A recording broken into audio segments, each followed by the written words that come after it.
Tricky questions are some of my favourites. Hello, welcome to the Happy Families podcast. It's the podcast where we give you real parenting solutions every day. On Australia's most downloaded parenting podcast, we are Justin and Kylie Coulson. Every Tuesday on the pod, we answer your tricky questions. You can jump onto our website and scroll down to the podcast bit, click the record button, and tell us what it is that you're struggling with. We love your tricky questions about family stuff, relationships, parenting, children's screens, well-being, whatever it is that you want to ask us, we'll answer it. We do that every Tuesday. If you'd like to submit a tricky question another way, we will accept them via podcasts@happyfamilies.com.au. That's what we've got today. Kylie, Mrs. Happy Families, this one comes from Kim. Do you have any tips on raising young adult males, maintaining connections and communication, especially when you don't always agree on choices and actions? She must have got wind of a book that might be coming out soon. Yeah. This was not a setup. I just want to be really clear. I'm not trying. The book's still a while away. Like, we're not trying to. You can pre-order now at happyfamilies.com.au. I'm just letting you know. But sorry, you can't even pre-order. You can register your interest. But no, this was not a plant. This was a legit email that came through. So I guess I'm just going to let you take the lead on this. I'm interested to hear what your insights are, considering we are parents of 6 girls. Yeah. Okay, let's dive into it. I have a couple of ideas that I think are going to be really useful.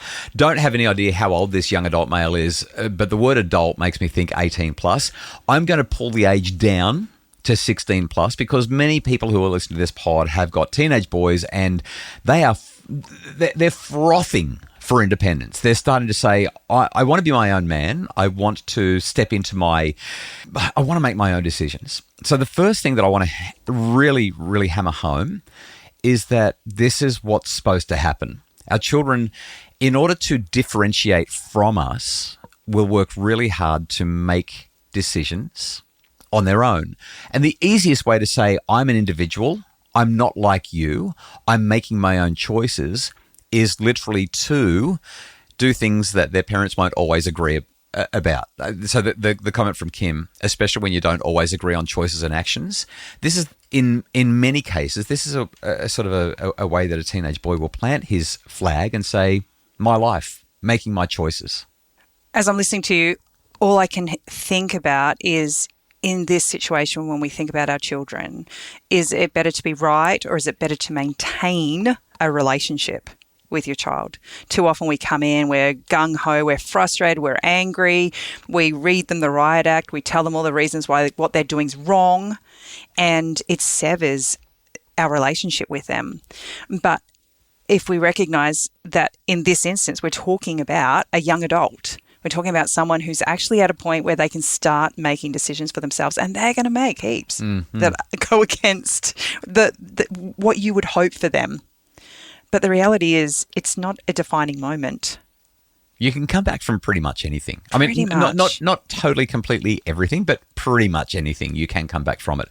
When I think about what I was like as a young man, when I think about the young men that I've spoken to for my book that is coming out soon about raising boys and young men, the central thing that I see here is that as parents, we want to control. And if our relationship is a bucket, I've used this metaphor so many times, if our relationship's a bucket and the water in the bucket is connection, the air is the control, right? It's the correction and direction. And anyone who walks around with an empty bucket, that is a bucket full of air, a bucket full of correction and direction, pretty soon they just put the bucket down. Like, they walk away from the relationship, right? Yeah. No point carrying an empty bucket. You only want a bucket if it's full of water. You want the good stuff so you can use that water for the things that you need in life. So when I hear Kim's question, what I really want to focus on is connection. And that's really the central part of what her question is. How do I maintain connection and communication? You maintain connection and communication by stepping away from control, by stepping away from agendas. Exactly. The correction and direction. What are you living your life like that for? If every time, let's say he's moved out, or maybe he's living downstairs in the spare room and he's got his own ensuite and the rumpus room area has kind of become his, or whatever it is. Every time he comes home and sits at the dinner table and sees you, if the conversation is, what are you doing with your life? And why are you doing that? And you know you've got that bill, and if you don't pay it, this is going to happen. If all we're doing is having those conversations with our kids, pretty soon they stop talking to us. The second point that I want to make really sort of leverages or sits on top of that. Recently, I had a chat with my mum. I haven't even shared this with you. So my mum has recently had a birthday. I was chatting with her about her newfound additional year of life and how it feels to be getting older. And I commented that I really enjoy talking with her. And sometimes she drives me crazy, like all parents, and sometimes I probably drive her crazy, like all children. But I just said, Mum, I love catching up with you. I love calling you. I love that I can pick up the phone and ring you. I'm so glad that you're still here and we get to have these conversations. Like it's really delightful that you're in my life and that you're in my life the way that you are. But you haven't always felt like that. No, I haven't. It's been a decades-long process to get to that point. But the one thing that your mum has always done is she's accepted those beads of connection, however small they've been, and she has continued to strive for connection even when it's been tricky. That's almost exactly what I was going to say. As I was talking to her, I made this comment. I said, it's just occurred to me, I really like spending time with you. In fact, I love spending time with you and Dad because you love spending time with us. You make the effort. You make it so that there is no judgment. I'm living my life the way I want to live it. I really like my life. And I know that you're pretty generally happy with how I'm living my life, but I still do things that annoy you.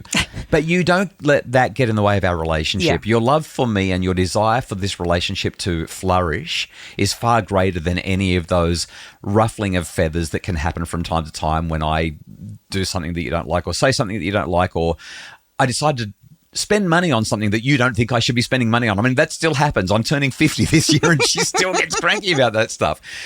And I think what I really want to emphasize for Kim and any parent who's raising kids in their teens and in their young adult years is that if you can demonstrate to your kids that you love spending time with them, then they will love spending time with you. That's not a very sciencey answer. But if you want to keep that connection and that communication open, I mean, that's what connection is, right? Connection is feeling seen and heard and valued. And the one thing that my parents have consistently done exceptionally well, for all of their many faults, and they have them, is that when we're with them, we feel like we matter. They make the effort to demonstrate, to prove consistently, you guys matter and we're willing to travel interstate, or we're willing to do this or this or this. We'll cancel our plans. We'll do these things to make sure you know that you matter in our lives. You're a priority to us. There's always water going into that relationship bucket. All right, after the break, 2 more complicated ideas for when things get tricky.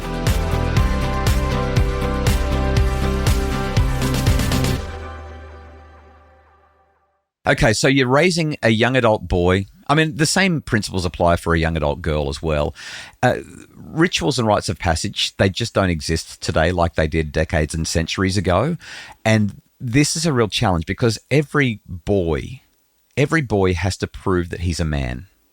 Masculinity is something that is both learned and earned. And this is something that I really focus on in my upcoming book.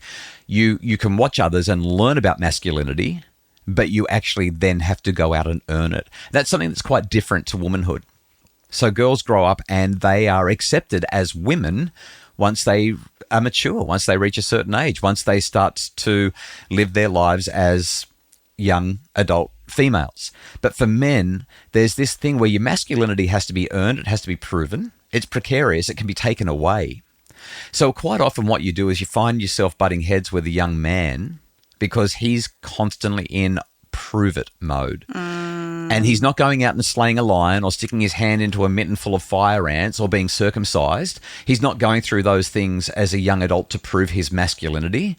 What he's doing instead is he's driving his car too fast, or he's going on too many dates and maybe causing some emotional distress for the people in his orbit, or he's doing whatever else it is, drinking too much, doing all these things that as a parent you're looking at him going, hey buddy, this is not smart. You're not making safe, healthy decisions. What's going on? This is really curious to me, and we're going to go on a little tangent here, but just listening to you talking about this need to prove your masculinity and the fact that as a woman, I'm accepted as a woman in society just because I purely grow up, right? But I don't ever have to prove my femininity. Never. Like, no. How is this it just doesn't make sense to me. And how has this become about masculinity as opposed to just maturing? Well, I think it's a combination of two. But to mature into a healthy form of masculinity, you need to be comfortable and confident with who you are. And when somebody's constantly telling you to not be who you are right now, you feel like you have to push against them. And it creates a whole lot of frustration. It creates a whole lot of anger. It creates a whole lot of discord in relationships. Our 22-year-old went through a rite of passage the other day. She brought herself a car when she got home after being away. Yes. And she had to take it for its first service. Oh, yeah. And she got a quote. They told her how much it was going to be and she dropped it off. And about 2 hours later, she got a phone call. Well, we've done the service, but we've realised that there's X, Y, and Z that needs to be done. So it's actually going to cost you an extra, $200. She said, okay. And then she got a phone call. About another 45 minutes later, they checked the tyres and they found that not only had she got a tack stuck in it, but it actually needed replacing as a result. So there was another $200 on top of what she was expecting. And she walked into me and she said, I think I've just had the worst day of my life. Yeah. And I looked at her and I thought, welcome to adulthood. That's right. This is what it means to own a car. So moving on from that, this idea of earning your masculinity, I actually, this is really hard for mums to hear especially, but I think there's really great value in boys moving away from home. Like once they're young adults, I think that we should encourage them to create a little bit of distance, to go out and explore the world. I don't think it matters whether they're boys or girls. I actually think that it's really important for our kids to actually move on. Progression is literally why we're here.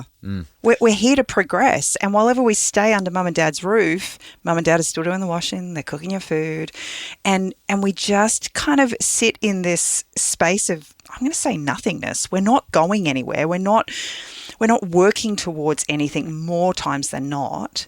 And I don't think it's a male thing or a female thing. I think across the board, our kids need to move on. So fundamentally, when we are progressing, we feel good about life.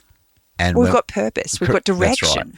That's right. And by moving out, it kind of forces progress that doesn't happen when you're living at home and you're still having your washing done for you and your meals cooked for you and you're borrowing mum and dad's car or whatever those things are that are happening. So I'm not encouraging everyone to say, well, boys, off you go, like get out of the house. I know that there's a whole lot of other factors that come into it. There's financial factors and there's schooling factors and work factors and all those kinds of things.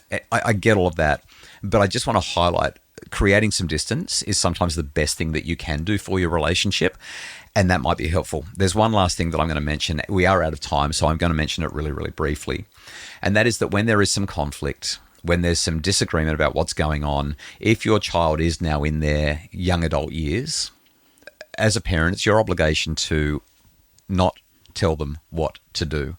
It's now their life, and I know that comes with a whole lot of frustration, but if you really, really, really have to tell them, let me go through a quick process, a quick framework that's helpful. When your children are little, it's appropriate to cocoon them, to hide them away from danger and risk and problems and concerns.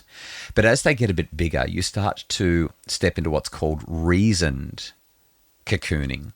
That is, you explain to them why you're cocooning them, or you talk to them about why you think you should cocoon them and ask them how they'd like to work with you around that cocooning, because maybe they are big enough to start to make their own decisions. So that cocooning and reasoned cocooning is appropriate for young children. But as they get older, they start to want to explore the world. And that's when we have to step into something called pre-arming. We pre-arm our children by saying, pretty soon, you're going to encounter these kinds of situations. How will you navigate them? And that's what we do as our children are sort of between the ages of 8 and I'm going to say 14. When they're a bit bigger and they're in those early teen years, we move to something that's called deference. That's when we defer to them. Now, if you defer to a 13-year-old, you're going to find yourself in trouble. So I mentioned the word reasoned when it comes to cocooning.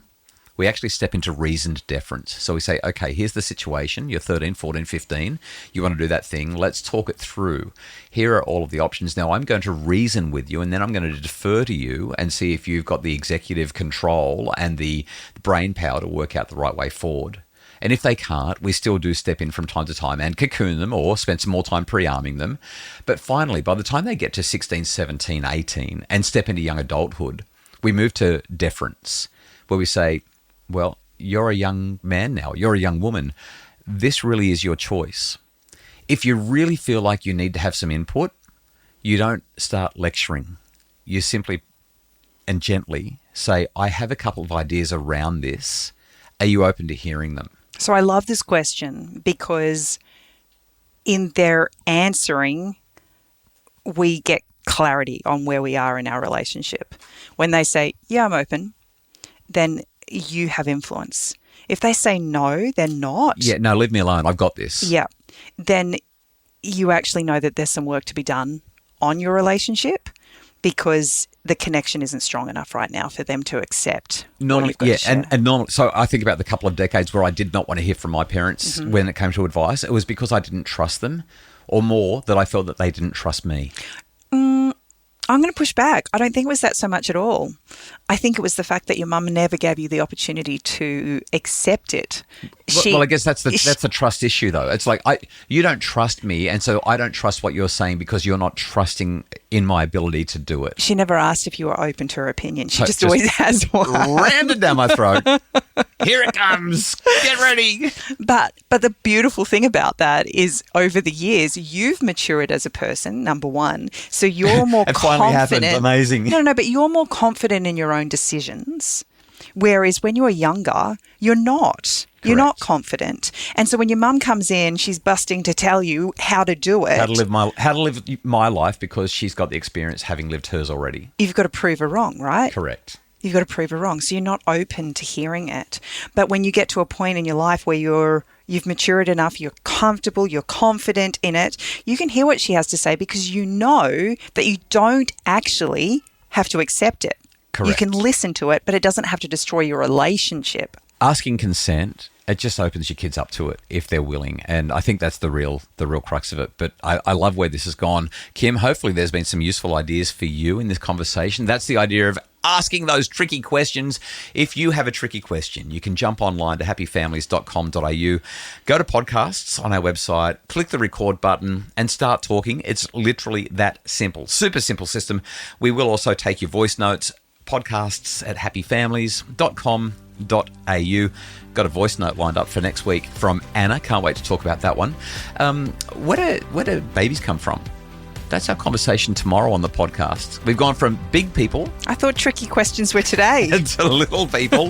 That's tomorrow. Join us then. Thank you so much for listening. The Happy Families podcast is produced by Justin Rulon from Bridge Media. For more information and more resources to make your family happier, you'll find them at happyfamilies.com.au.